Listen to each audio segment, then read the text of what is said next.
भारत का सूर्य mission Aditya L1 अपने लक्ष्य की ओर तेजी से बढ़ रहा है।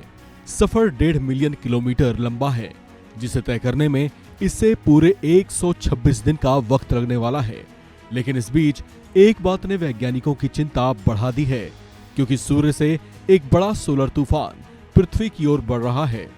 सूर्य पर इसी तरह आने वाले सौर तूफानों और उससे अंतरिक्ष और पृथ्वी की कक्षा पर पड़ने वाले प्रभावों की स्टडी के लिए ही आदित्य L1 अपने टारगेट की ओर बढ़ रहा है।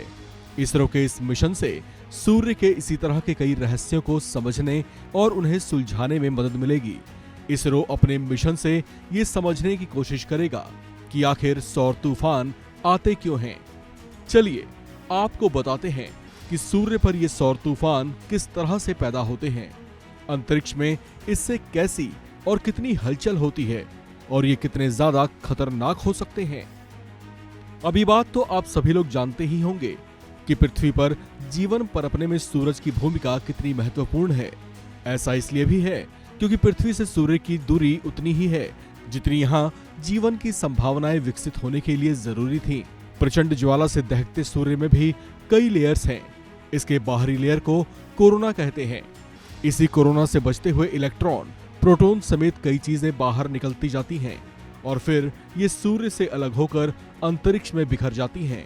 इन रेडिएशंस के अलावा सूर्य से निकलने वाली मैग्नेटिक फील्ड और कई तरह की गैसें कभी कभार अनियंत्रित हो जाती हैं, जो बेहद खतरनाक भी हो सकती हैं। इसे वैज्ञानिकों ने नाम दिया है CME या कोरोनल मास इजेक्शन। सबसे पहले इसकी स्टडी करने वाले नासा ने इसे लेकर जो बातें प्रकाशित की थी, उसके मुताबिक कोरोनल मास इजेक्शन की वजह से होने वाले भीषण विस्फोटों में खरबों टन कई अलग अलग तत्व होते हैं। हालांकि इसका प्रभाव अंतरिक्ष में ही बिखर कर रह जाता है, लेकिन इस तरह के सोलर तूफान वैज्ञानिकों की चिंता तब बढ़ा देते हैं जब ये पृथ्वी की ओर बढ़ने लगते हैं। इसका वेग अगर ज्यादा हो तो ये इतने खतरनाक हो सकते हैं कि ये पृथ्वी की मैग्नेटिक फील्ड, जिसे मैग्नोस्फीयर भी कहा जाता है, उसे काफी हद तक डिस्टर्ब कर सकते हैं। हालांकि इतना वेग इसका कभी दर्ज नहीं किया गया जिससे इतना गंभीर संकट पैदा हुआ हो, लेकिन भविष्य में इसके संकट को नकारा भी नहीं जा सकता।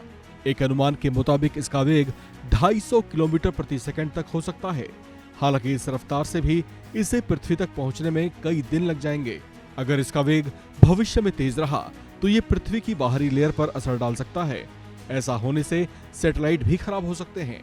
साथ ही पृथ्वी पर टेलीकॉम नेटवर्क पर भी इसका बहुत बुरा असर पड़ सकता है। इस खबर में फिलहाल इतना ही। बाकी अपडेट्स के लिए आप बने रहिए वन इंडिया हिंदी के साथ।